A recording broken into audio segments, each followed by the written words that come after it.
Okay, hi everyone. US Empire Week 9. Special treat today. I'm out for a bike ride with my family who are riding behind me. And we're going to Dartmouth Park, which is a nice place to go. And I will film the lecture there. Too bad for my family. We're gonna go out on a nice family bike ride and say, oh good, I'll just bring some work along and do a lecture while I'm there. But so it goes. So I just wanted to check in here for the, just to give a quick preview of the outline, as of course you see on the slide as always. So we've got 3 sections. And let me say, so here we're talking about global neoliberalism. And so this really continues our theme of global capitalism and the relationship of US empire to that. But in the more contemporary years, the form of capitalism we're talking about is neoliberalism, a term I'm sure you're familiar with. But we'll need to talk about it in some detail. So I will proceed in 3 parts to do that. Talking first about détente. So we need to understand what détente is. As you'll see, it's a phase of relaxation of tensions in the relations between the US and the Soviet Union. From there, and that kind of sets the stage in important ways, you'll see, for the development of neoliberalism, which we see really come into its full articulation during the Reagan administration. So I have a second section then on the Reagan era, and then finally looking to what George H.W. Bush called the New World Order. So thinking about the post-Cold War situation, the victory of neoliberalism. Oh, this is a really nice tunnel, by the way, the Galton Tunnel. Hang on. Let me put the camera this way. Got another cyclist here. Okay, let me just get past this other rider. I don't know if you all have been through this tunnel before. Hi. But it's a really nice one, and there's some really nice bridges at the other end. So let's check those out. I'll just leave the camera pointing this way, while I just say finally that the third part of the lecture will be about the New World Order. And so there we'll be looking at what changes with the end of the Cold War. Look at these bridges. And very much with the Clinton administration, what remains the same in terms of neoliberal continuities. Okay, great. More at the park. See you soon.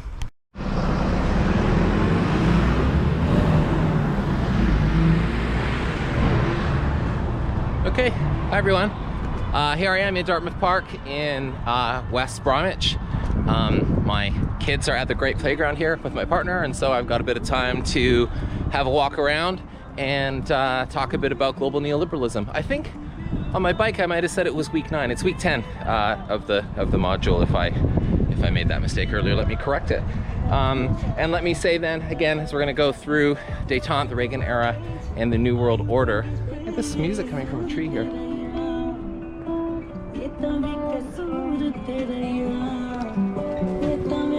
Nice atmosphere. Hi. Hey. Okay, so let me get into it. So détente then, as I said before, refers to the relaxation of tensions between the US and the USSR.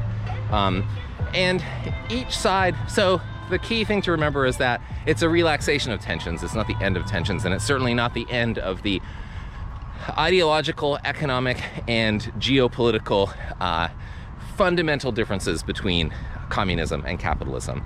But each side has different reasons for engaging in this. I mean, part of it is the longer, so we're talking more the 70s here, the Brezhnev and initially Nixon administration years. And the Soviets and the US are in kind of the long aftermath of the Cuban Missile Crisis here. So there's a sense that the dangers of nuclear war that they came so close to in 1962 are obviously still remain on the minds of the leaders and the populations in each camp. So that's part of it. From the US point of view, which concerns us most, but it's also true somewhat with the Soviets, it's also about kind of classic, and again, an imperial theme here, spheres of influence style operations of empire. And so what détente does is it relaxes tensions between the two, but it also gives each more of a free hand within their own spheres of influence. And from the US point of view, in the Nixon administration, détente is seen as a way, I mean, Nixon, you know, he was Eisenhower's vice president. He made his career on anti-communism. And that doesn't change. But he sees détente, as does his key advisor, Henry Kissinger, as a way of managing the challenge of global relations and trying to get and maintain the upper hand in the face of the Soviet challenge.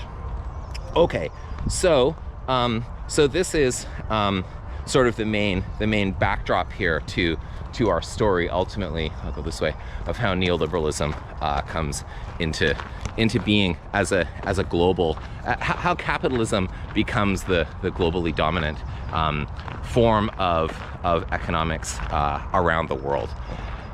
Okay, now the key moment in all of this is the Sino-US rapprochement. So this is now more than a relaxation of tensions, a kind of a getting together. It's not an alliance, but definitely the People's Republic of China and the United States enters into a fundamentally new kind of relationship in the early 1970s. So this is in the aftermath of the Cultural Revolution in China. And China is looking to break out of its kind of its isolation on the international stage. There also is a very, severe rivalry between the PRC and the USSR, the Sino-Soviet split, as it's called, which should remind us that two different regimes being communist doesn't necessarily mean that they're going to get along, which of course is also true of capitalist countries as well. So the Sino-Soviet split creates the background for an opening for the U.S. to, and again, the Nixon administration is well positioned to pull this off, because no one's gonna call, or fewer people are gonna call Nixon soft on communism because of his anti-communist credentials he brings to this. So the United States and China enter into new relations, and this is the beginning. This opens the possibility for China. This is why this is so globally significant. In fact, you could say that this is one of the most globally significant events of the second half of the 20th century, because it opens the possibility for the People's Republic of China to become economically capitalist while also retaining its kind of Marxist branding. And that, if you think about what that means for today's global economy and China's role in it, this is where, in some ways, this begins. So it's hugely significant. And as I said before, for the U.S., it opens. So the U.S. also has something huge to gain from this by, inviting China into diplomatic and ultimately economic relations is one thing. Another is it weakens the prestige of the Soviet Union, because now the communist camp is that much more split, and this does not put the Soviet Union in a better position. It kind of undermines their global position as the headquarters of global capitalism, of global communism, of course. Okay, now in terms of the spheres of influence thing, the country, in terms of U.S. empire, the country that was I'd say that I want to focus on here for a little bit, who came to see what this kind of meant under conditions of détente, was Chile. And as we know, going back well before the Cold War, this idea of the U.S. backyard is something that that has been part of a mindset in which the United States has interfered with governments throughout Latin America over and over again, and we've seen this before. So the example that, again, comes so readily to mind, and is the one that's very much on the mind of U.S. policymakers after 1959, is Cuba. Not just during, certainly very much during the Cuban Revolution and very much during the Cuban Missile Crisis, but also ongoing, because of course Fidel Castro's government remains in power, and it remains an example. So for socialists and the Latin American left more broadly, this is an inspiring example. For capitalists and conservatives, this is the threat of the bad example that needs to be stamped out. Okay, so in Chile in 1970, there is, now this is crucial, a democratically elected government. Salvador Allende's socialist government, it has some it's not a communist party government, but it has connections to communists. Communists view it favorably for the most part within Chile. But more important than that for our purposes is it has a socialist agenda, and definitely there are elements on the left that want to push farther to the left than Allende's government does. But this is viewed with horror among capitalist interests within Chile and internationally. And part of the reason why this is so is because of the socialist content of Allende's government. The way that it might threaten international corporate mining interests, copper companies, and so on. But hugely important, it's a democratically elected government. Okay, this is key because in the Cuban example, for instance, or the Soviet example, or the Chinese example, other examples of communist governments, the capitalist powers can point to them and say they don't have legitimacy because these governments were not elected. This is in some ways, from the point of view of Washington, worse, because now here is a government with socialist and to some degree communist leanings, which was elected by the Chilean people. It's a minority government, but it's democratically elected, and this poses a problem. So the Nixon administration moves to, again, under the terms of Daytona, they're more kind of free to do this without the Soviets making too much of a problem for them here. So the U.S. first moves to destabilize the Allende government through sanctions, campaigns of misinformation, this kind of thing. It escalates to support ultimately for support for opposition elements within the military, and then ultimately in 1973, the CIA helps to bring about a coup under the leadership of the General Augusto Pinochet. Now, crucial here, there's a way in which we can think about this story without actually thinking too much about the agency of Chileans, of the agency of right-wing Chileans here. So it's not simply that the United States carries out a coup. You sometimes hear it that way. We have to remember that Chilean authoritarian and pro-authoritarian political constituencies within Chilean politics and their supporters mobilize around this coup, and they support Pinochet. Now, of course, this is a coup against a democratically elected government. Let's not forget that either. And the CIA certainly plays a significant role here. But we also want to not lose sight of the fact that, of course, this is largely a Chilean story, but with important U.S. interference. And in fact, the military government of Brazil here also actually helps the Pinochet government come to power and support it. The Cubans want to support Allende, but they're not able to do so effectively. And in '73, the coup takes place. Now, the Pinochet regime, you may have heard of it. There's two things we want to think about when we're thinking about it here. One is the extreme and widespread human rights abuses, which that government was and is rightly known for. The horrendous, so essentially, the left, student organizers, union organizers, socialists, communists, social democrats are rounded up, and many are in the capital in Santiago. The soccer stadium is used as a place for detainment and torture of dissidents of a variety of sorts.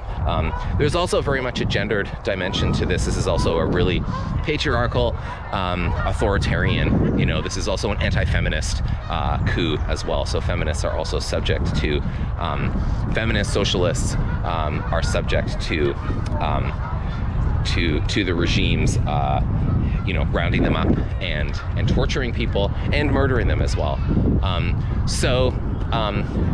So this is just a horrendous human rights situation. And Chile is not the only one here. You know, Brazil has already established a military government at this point. Argentina will later in the 70s as well. Okay, so that's one thing. And the U.S. government is immediately recognizes this, the Pinochet regime, and supports it throughout wholeheartedly.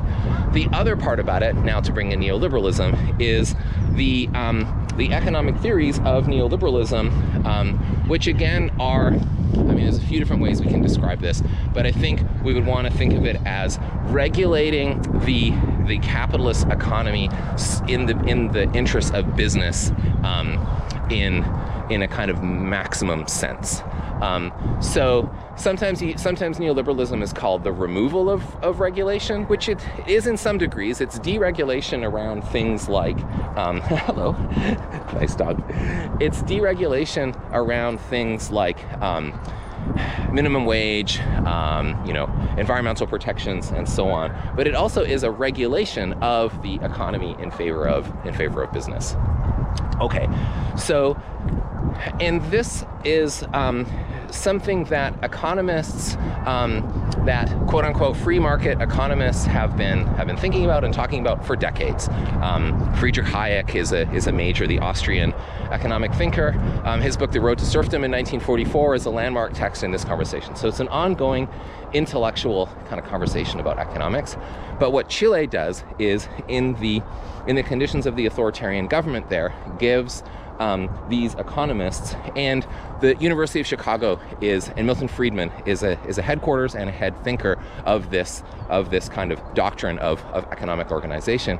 And the authoritarian situation in Chile after '73 gives them a chance to indeed try out their privatizations, you know, cutting of social spending. Obviously, and again, it's not necessarily a decrease in the size of the state, because, and Chile is a perfect example, military and security spending are large under certain forms of neoliberalism, and we see this here as well. Okay, so again, the United States acts to support this at every turn. Okay, so Chile is hugely significant then in terms of this, and also, of course, in the Chilean situation, it's also about, you know, making investment, you know, an investment-friendly climate for international corporations as well. Okay, so a couple other things about Daytona then, before I finish up this section. So one is to say that Daytona has its critics. And it has a powerful set of critics on the right. Those who, conservative Christians, who feel that that Détente is immoral because communism is immoral, and so therefore to do anything other than to oppose it, you know, in a moral sense, is abhorrent from this point of view. So conservative Christians level quite a powerful critique, and one that's listened to, of the Détente tendency. So this is important to keep in mind. Now, Détente winds down over the 1970s. You know, it also, it at the same time sees the United States, you know, continuing and trying to expand its influence, obviously in Latin America, as I talked about with Chile, but also in the Middle East. The twin pillars approach, which is the U.S.'s attempt to increase and strengthen relations with the conservative but friendly to the U.S. Governments in Saudi Arabia and Iran. Also, of course, important oil-producing countries as well. Okay, so Détente has its critics. It also, you know, is again a moment of, we can think of it as a moment that frees up U.S. empire in some ways to expand and entrench its interests in a variety of places, the Middle East, as I said, Latin America. But it also has some content. There's not nothing to it in terms of the U.S.-Soviet relations. So a couple of things, let me say quickly. The Helsinki Accords of 1975 are a great example of kind of détente in action. And what this entails is so the Helsinki Accords are kind of an agreement and they essentially recognize the post-World War II borders, which is kind of a victory for the Soviet Union. So places like Latvia, Lithuania, and Estonia are recognized by the West as being within the borders of the Soviet Union. On the other hand, the Western powers are able to get the communist powers, particularly the Soviet Union, to agree to an emphasis on human rights. And there is, one historian, Ned Richardson Little, has written a recent, very good book about the development of the idea of human rights within the socialist world, in the case of the book I'm thinking of here, particularly in East Germany. So it's not that there isn't human rights and human rights discourse in the socialist world. It's a different one. It's more about collective rights, right to housing, this kind of thing. And so this isn't necessarily the introduction of human rights to the socialist world, but it does bring in a kind of discourse of human rights that the Western powers are able to use against the Soviet Union and against communist countries more generally into the 1980s. So Helsinki Accords are an example of détente in action. SALT II, which is a strategic arms limitation talks. Again, the details, this isn't the end of the stockpiling of weapons, but it is some attempt to put some limits on the endless arms race. And so it's another good example of détente in practice.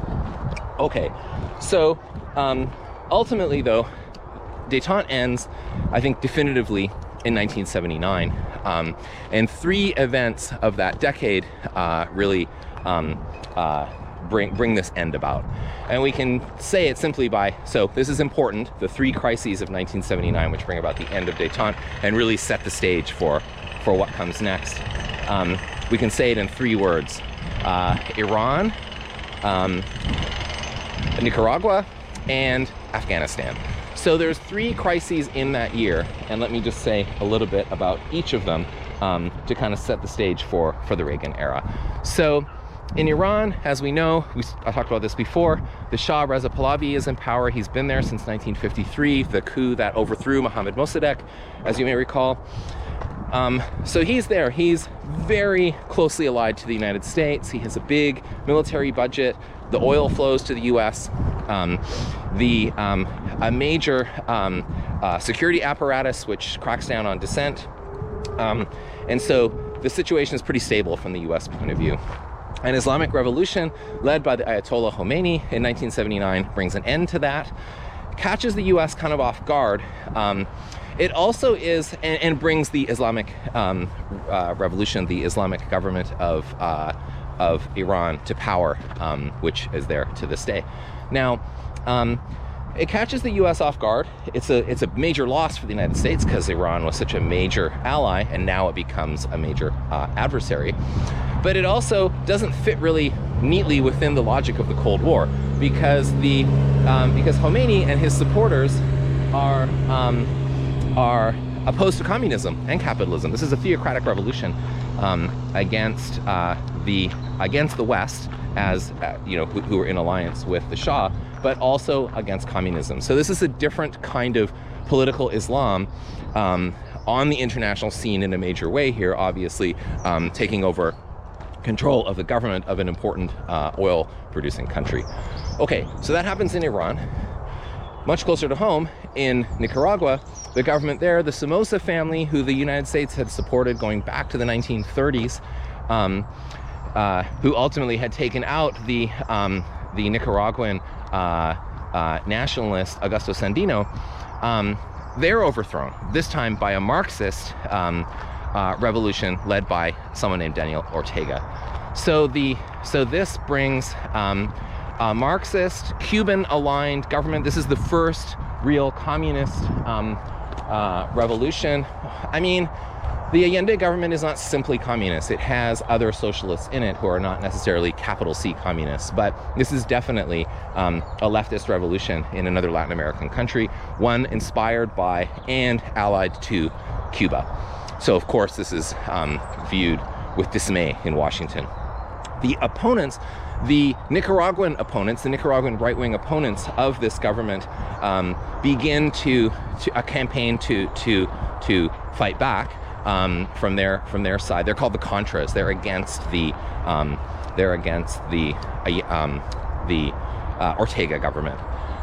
Okay, so this is another major crisis, and this is really instrumental in ending détente, because now this is not the relaxation of tensions, and this is, you know, kind of within a Cold War framework here, an increase, if not a heightening of tensions in Central America. But the place where détente really ends is Afghanistan. So there was a kind of a spiraling series of governments friendly to the Soviet Union in the late 1970s. They're unstable. They're unable to project their power much beyond the capital of Kabul. Ultimately, the Soviets make the fateful decision to intervene and occupy, which they indeed do. They don't quite, the Brezhnev government doesn't quite anticipate just how strongly Jimmy Carter in Washington is going to respond to this, and respond strongly he does. He takes the United States out of the Olympics. His rhetoric is pretty strong. His national security advisor, Zbigniew Brzezinski, is a pretty strong anti-communist figure as well. And so the end of détente really comes in Afghanistan. This also is a major crisis for the Carter administration. They're not able to resolve the Iran crisis. There's a hostage crisis that happens there. I'm crossing the freeway, so it's loud. Let me just finish. And this sets the stage for Ronald Reagan. I'll pick up with him. Let me cross the freeway here, and I'll pick up with him in a minute. Okay, more soon. Okay, back again. I'm over the bridge. And I'm heading down this nice long walkway here. I've gotten out of Dartmouth Park, as if you know the area, you'll know that. I'll go down this pathway. I'll cross over another path back over the motorway, I should say, and then back into the park from there. Okay, the Reagan era. So the contrast between Reagan and Carter is pretty strong as far as presidential administrations go, and we can even see this if we were just think of the two inaugurations. My slide for Carter, I showed him walking. Jimmy Carter and his wife Rosalind decided to walk as a kind of statement of humility in the inauguration, which was sort of an attempt in the Carter administration to bring the government, I guess symbolically, closer to the people after the excesses of Richard Nixon with Watergate and other huge scandals that happened under his government with Gerald Ford. That's kind of a just sort of interim president in a way in between. Okay, so Reagan comes in.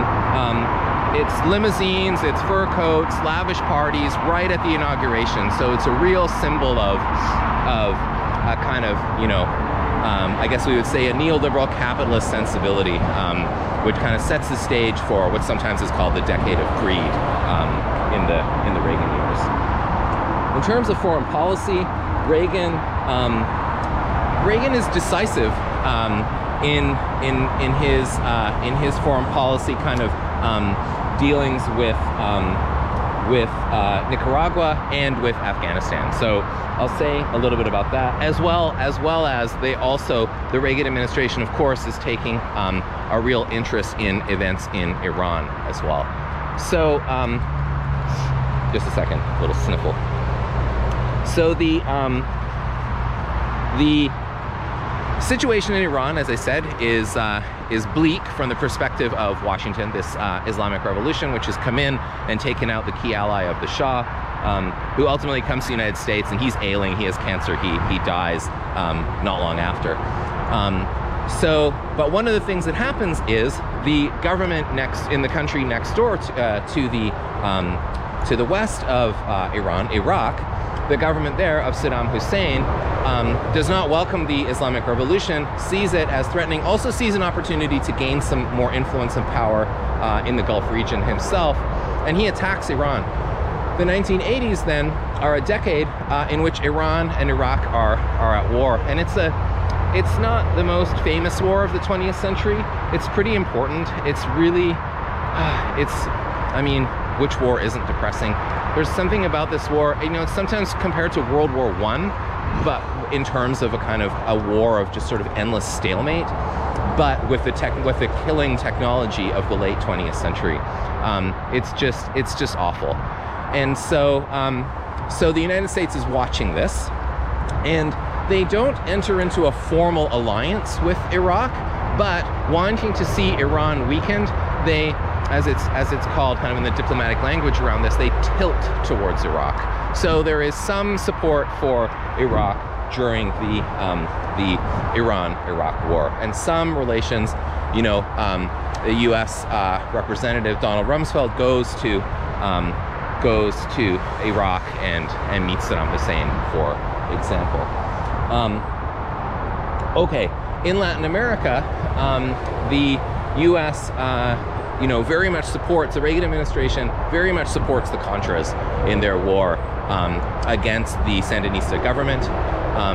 This is also, again, every war is horrible. This is also, the Contra war involves so many, again, human rights violations and so much gratuitous and horrific violence against civilians. The project is to destabilize the government, and so to turn the population against the government and to frighten the population against supporting the Ortega government. And so this is exactly what happens. And the U.S. really supports this at every turn. In fact, the problem for the United States, for Washington here, is that they're not actually able to support the Contras enough. And this is because the Congress is not interested in the U.S. getting too involved in this situation. Again, this is now the 1980s. The U.S. war against Vietnam concluded in 1975 with a victory for the North. We saw that before. Well, the prospect of another Vietnam really worries Congress.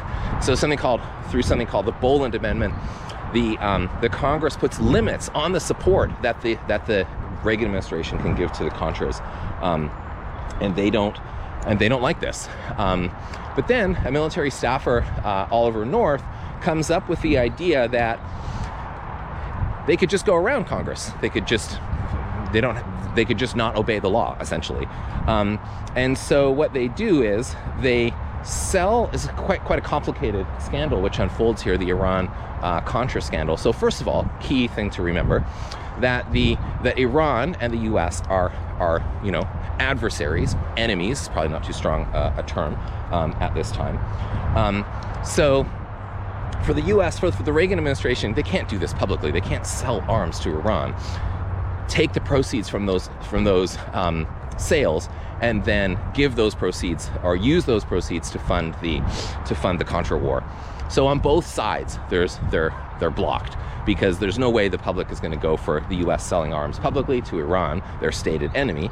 And there's also no way that they can get past this congressional block around funding for the Contras. So they just do it anyways. They kind of rationalize it that Iran can help to influence the pro-Iranian Hezbollah in Lebanon, who has taken some U.S. citizens hostage. So it gets kind of more convoluted. But the main thing to remember here is, and in fact, actually, there is some release of hostages in Lebanon, but other hostages are taken shortly thereafter. Don't let Lebanon distract us too much here, even though it's a key part of the story. But let me just put it this way to pull this together. So they sell arms to Iran to fund the war against the Sandinista regime in Nicaragua, and ultimately this gets found out. There's big congressional hearings about this. Nobody ends up getting in trouble, particularly because the next president who comes in, George H.W. Bush, was Reagan's vice president, and so there's pardons and no one's really brought to account. Excuse me, but it shows the level of determination to defend capitalist interests, the capitalist system more broadly. Again, this is not about one or another particular corporation here, and about the lengths to which the Reagan administration goes to check any kind of expansion of Marxist influence. I mean, in some ways, it's ultimately kind of successful. The Sandinistas lose an election, which happens at the end of the 1980s, and that's not too surprising given just how much energy, how much violent energy was sort of put against them. Daniel Ortega returns later as a contemporary politician in Nicaragua, but in a kind of different and in important ways more conservative form. In this moment, his Marxist influence is undermined, very strongly undermined, by the Contra War. Okay, the other key thing to note about the Iran-Contra scandal is not only do planes carrying munitions and supplies, I've stopped because I'm back at the motorway here, not only do planes carrying munitions flying down to Central America violate the Boland Amendment and congressional law, if that wasn't enough, sometimes the planes are flying drugs, cocaine, back into the United States, which the congressional investigations into Iran-Contra also uncover. So it's a huge scandal. And Oliver North, who's at the center of it, is not, goes on to have a successful career as a kind of talking head on the news. He's later head of the National Rifle Association as well, so there's another connection there. But again, for our purposes, it shows a determination to protect the capitalist system. And this capitalist system, as I said before, is something we can more call neoliberalism. There's major economic changes also happening within the United States to increase the power of capitalists within the capitalist economy. Okay, I want to say a bit more about the Reagan administration quickly, but it's so noisy. I'm gonna turn off the camera. I'm gonna cross this bridge. Let me just walk up and show you, and then I'll pick it up from there. But it's I don't even know what the name of this motorway is, but let's have a look. Lots of cars and trucks, and you can see. Actually, this gives us a sense of where I am. Up there, past the sign, is the bridge that I crossed a few minutes ago to come back down to here. I'm heading into the park that way. Okay, it's loud. Give me a second. Okay, over the bridge. Now, the other key example, and getting away from the car traffic, it should quiet down a bit as I take a few more steps here. The other key thing that I wanted to say that shows the determination of the Reagan administration to undermine, or maybe even hopefully roll back communism, is the U.S. involvement in Afghanistan. So Afghanistan is under Soviet occupation during the 1980s. There is major resistance against that. The Mujahideen are the key players here, trying to resist and oppose the... I wonder if I can go this way. I'm not sure which way to go here. Let me try it. This looks like a nice... Oh, but that'll keep me along parallel to the freeway. No, I want to get away from the noise. Okay, I'll go this way. Okay, so the U.S. supports the Mujahideen in an attempt to bleed the Soviets who are there and are indeed bleeding as they are continuously attacked. The Soviet occupation has very little traction in terms of public support within Afghanistan, and so the fighting. Oh, there's lots of nice dogs here. The fighting is engaged. It's ongoing. It's successful. The Soviets have a really hard time there, and the U.S. is supplying armaments, maybe most notoriously Stinger missiles. The Secretary of State, George Shultz, other advisors, people like Paul Wolfowitz, are supporting, a robust support for the Mujahideen, and this is indeed what happens. Of course, this has major consequences later in terms of Afghanistan and the rise of the Taliban, but that's not. But what's more important from the perspective of Washington, and again, this shows their determination, is to harm the Soviet Union, which indeed they do. Now, within the Soviet Union, this is so important that one of the key things that happens in the 1980s is a major change happens within the Soviet Union when the new General Secretary of the Communist Party of the Soviet Union, Mikhail Gorbachev, takes office in 1985. Now, he's young, he's a reformer. There had been, so Brezhnev dies at the beginning of the 80s. There's Yuri Andropov and Konstantin Chernenko. There's a couple of other aging Soviet leaders who, they're rarely seen in public. They're not effective leaders, and neither was Brezhnev towards the end. And so And so Gorbachev represents something very new as he comes in. He sees, so he's a communist. He's a committed communist. He doesn't want to end communism. What he wants to do is to reform the kind of the rigidness of Soviet communism in order to enliven it and to see it into the future. Let me see here. Just a second here. I'm just going to check with the notes here what else I wanted to say. Yeah, so this is just a key development within the Soviet context, I guess we'd say here. Gorbachev is in office as of the mid-1980s. Okay, I wanted to say something more broadly about U.S. foreign policy across what's still then called the Third World, and it's pretty devastating. So I've talked about a few examples of military intervention, support for groups like the Contras, but also economic policy through the International Monetary Fund and the World Bank, essentially also really institute and increase neoliberalism on a global scale. So what this means is poorer nations who have borrowed money from the global north and have difficulty repaying it, their debt repayments are often further loans are often come with strings attached, which are namely to cut social spending and on things like healthcare, education, again, environmental protection, and so on, and to make, again, environments that are friendly for foreign investment. So this is another way in which kind of across the Third World in the 1980s this takes place through economic means. And so we can think of that as an expression, if we want to, of US empire as well. And there's a way then that across the global south in the 1980s is sometimes referred to as the lost decade, and this is the reason why. The ways that that debt and debt servicing further impoverish the nations of the global south.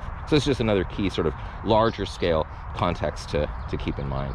Okay, just a little bit about Europe as the Cold War is coming to an end, back to the continent where I guess it began. So Poland has the Solidarity movement, which causes problems for the communist government of Wojciech Jaruzelski, the general military leader there, communist leader, and the U.S. is able to use that. They're not able to do much in terms of support because they don't want to directly challenge ultimately Soviet power by challenging the communist government of Poland. But it's another key moment of the evident weaknesses in the communist system, which Gorbachev is intent on reforming. The Polish Pope John Paul II also plays a key role here in also the religious element of this, which I haven't said too much about, but John Paul II's Catholicism is not incidental to his influence around growing anti-communism or the emboldened anti-communism that is being expressed in Poland in particular, but other places in the Eastern Bloc as well. Okay, so and last word on the Reagan era here. So back in Washington, the Reagan administration, I mean, in some ways it's sort of, we can think of it as in two phases. So the Reagan administration is very aggressive in its rhetoric. Reagan calls the Soviet Union the evil empire, and is very aggressive in its rhetoric towards the Soviets and towards communism. And you can see the ways in which the Reagan doctrine of supporting anti-communists within places that have leftist governments is a key part of this. And the rhetoric really matches this evil empire rhetoric. Reagan also, there's a lot to say about this, and I don't have time to go into it, but Ronald Reagan's being a figure from Hollywood has an impact here as well. He watches this television, this made-for-TV movie, which was kind of a television event the day after. It's a dramatization of nuclear war and what it would mean in the United States, and he watches it. He's very moved by it, and he wants to set the US on a different course to make sure that that doesn't happen. I mean, that doesn't determine policy, but it's just interesting to think about. And I would say that it has something of an effect. I mean, the Reagan administration is also one in which advisors are playing a huge role. He's not leading as strongly as other presidents have on policy, domestic or foreign. But nonetheless, it's worth our thinking about that too. The way that popular culture also can perhaps in this case be having an impact. But the second part of the Reagan administration, of course, this has a lot to do with Gorbachev, is about superpower summits and some ability. Reagan and Gorbachev are able to establish something of a personal rapport, even though, of course, the opposition between communism and capitalism continue. Okay, so Reagan pushes the Soviets. Ultimately, of course, the Berlin Wall comes down in 1989, and this is a moment of great triumphalism in the West.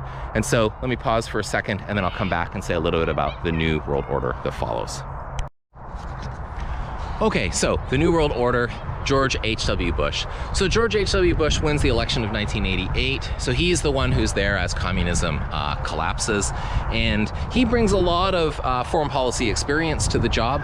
I said Reagan's background was in Hollywood. I mean, Reagan had been the governor of California before, between Hollywood and the presidency as well. But Bush comes in with a lot of specifically foreign policy. He was Nixon's ambassador to the UN. He'd been the head of the CIA, and of course, for all 8 years of the Reagan administration, he was the vice president. So George H.W. Bush is there, and again in this moment of he needs to proceed, and does. I think scholars, kind of IR scholars, credit George H.W. Bush as doing a good job of handling the delicate situation that the collapse of communism, there could have been much more violence than there had been. The U.S. could have pushed too hard at different moments and set things, off balance in ways that could have been worse. So okay, there might be something to that. I mean, it's a bit of a what if too, because we don't know what other things might have happened than what did with these counterfactuals. But also, I feel like that puts an awful lot of agency for events in Eastern Europe on the United States, as though George H.W. Bush's doing one thing or another would have made all the difference. It has events of Eastern Europe, and the collapse of communism are events of Eastern Europe in a global context in which the U.S. is playing a key role, but not the end-all and be-all role necessarily. Okay, but what I want to talk about is two other places in relation to the George Bush the first, I guess we could say. His son, comes later, and that is the PRC and Iraq. So in communist China, there is before the Berlin Wall comes down, earlier in 1989. There is the protest at Tiananmen Square, and Chinese, led particularly by Chinese students, they see what's happening in the Soviet Union. Gorbachev even visits Tiananmen Square while this is going on, and they see the reforms that are happening in the Soviet Union, and they want to see more of the same. The Chinese government, Jiang Zemin, is having none of this. The troops are called in, as I'm sure you know. Thousands of students are killed by the army. Dissidents are rounded up, and so on. So, going back to the U.S. PRC rapprochement, the reforms have definitely, the economic reforms have been continuing. Mao Zedong dies in 1976, and his successor Deng Xiaoping brings in a series of economic reforms. So the Chinese economy is very much moving in a capitalist direction, but Chinese politics is not moving in a liberal democratic one, and the events of Tiananmen Square in 1989 very much demonstrate that. So for the Bush administration, then, what to do in the face of this brutal crackdown against peaceful dissent? And so they definitely say some things about the human rights violations, but don't push too strongly. And it doesn't really interrupt, of course, as you know, the economic relations between China and the United States, which are so important to the operation of global capitalism today, very much continue. They are not in any really significant way diminished by Tiananmen Square. Okay, so that's one place I wanted to note. And then with the Iraq, in between, I should just say a word about Panama, because it's also quite significant in that the U.S., it's showing. So the U.S. invasion of Panama to deal with the one-time kind of U.S. client Manuel Noriega is an expression of U.S. power in the region, the protection of, again, U.S. interests as defined by Washington. And very importantly, there's no communist threat here. In fact, the Berlin Wall is coming down. Communism is crumbling. So this also shows that in the Bush administration, that after the Cold War, the U.S. is not going to hesitate to intervene militarily where it sees fit. And Panama is a good example of this, particularly just in terms of the timing that it comes just a few weeks after the Berlin Wall comes down. So the Panama invasion at the end of 1989. Okay. But Iraq, of course, is probably the most important foreign policy event of the George H.W. Bush administration. And so what happens is, again, Saddam Hussein is still in charge. His government, his armies invade its neighbor, the small oil-producing country of Kuwait, and the Bush administration takes exception to this. They ultimately invade, let's see, maybe there's quite a few people here. They might not want to all be on camera. I'll go back down this path. So the government of George H.W. Bush invades in 1981 in Operation Desert Storm. And a couple things to note here. One is, had this happened even in the mid-1980s, even just a few years before, the U.S. probably would have got considerable opposition from the Soviets at the UN Security Council, and this is no longer the case. By 1991, the Soviets themselves are in. Let's see where this leads. The Soviets themselves are in deep trouble, and the Soviet Union, Gorbachev's government, is in deep trouble, and the Soviet Union itself collapses and comes to an end at the end of 1991. So the U.S. has a free hand then to invade, and they do. It's a very unequal contest militarily. The U.S. is able to defeat Saddam Hussein's government and protect its access to Kuwaiti oil. Let's see. I'm not sure. This looks like a golf course. So maybe I'll turn around again.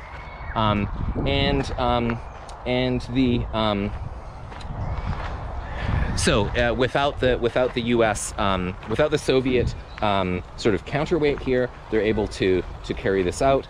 Right, and the other thing I was going to say about Iraq is that George H.W. Bush decides to. Oh, let's see if I can cross this.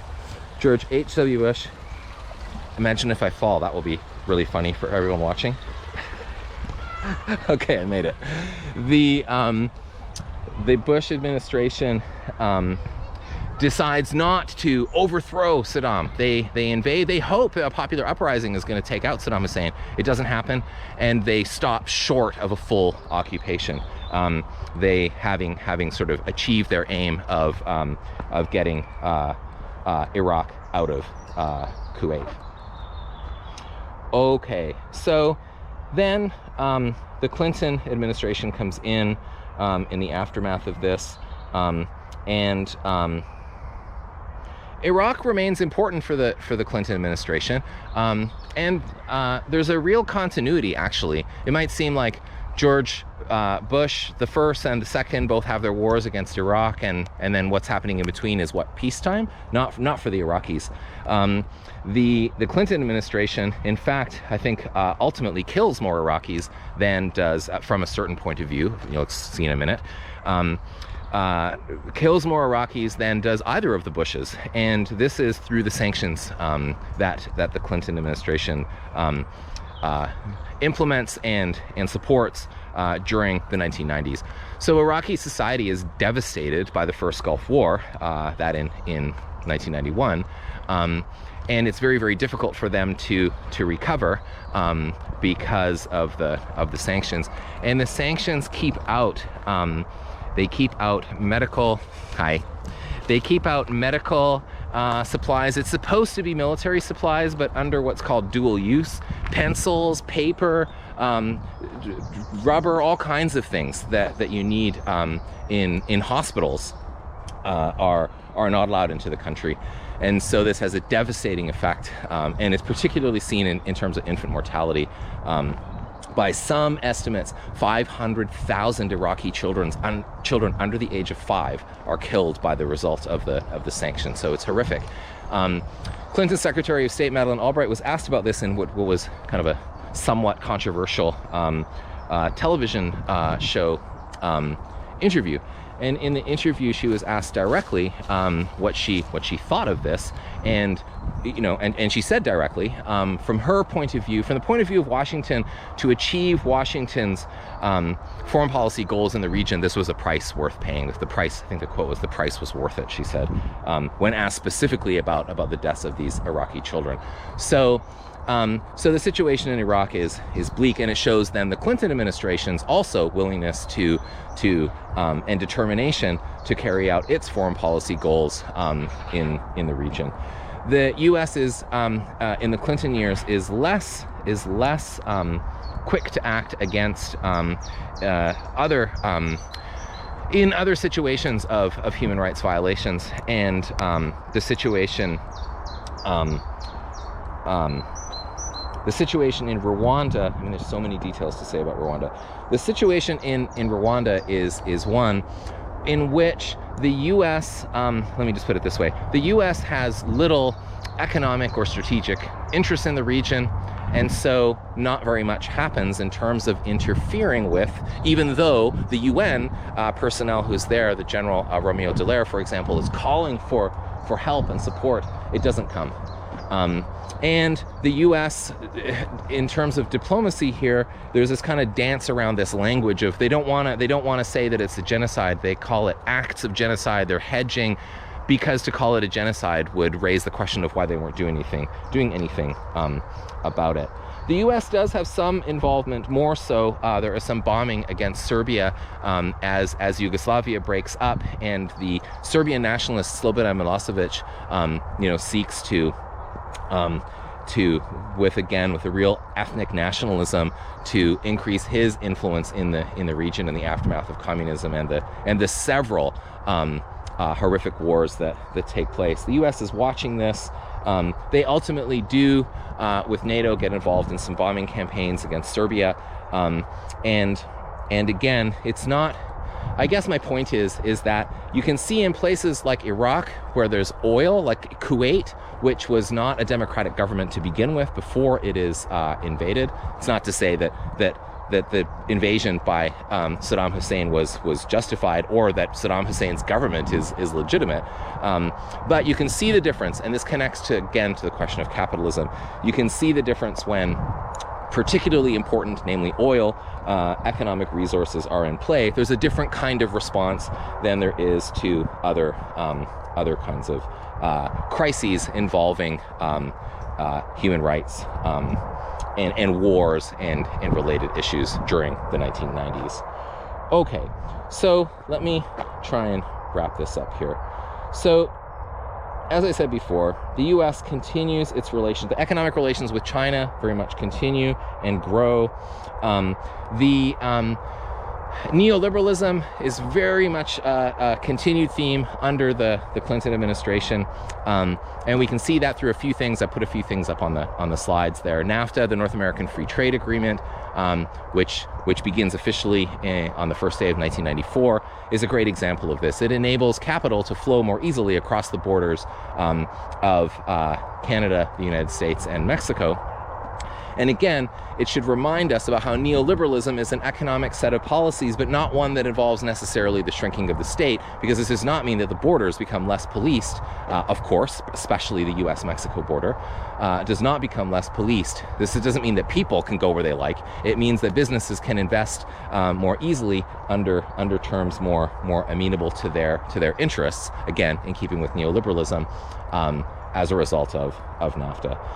Now, there's a lot of resistance to this. The Zapatista rebellion is one example within Mexico of an uprising against the Mexican government, but kind of the terms of, and specifically naming neoliberalism, and connecting the resistance to neoliberalism to indigenous resistance in the Americas, going all the way back to Columbus here.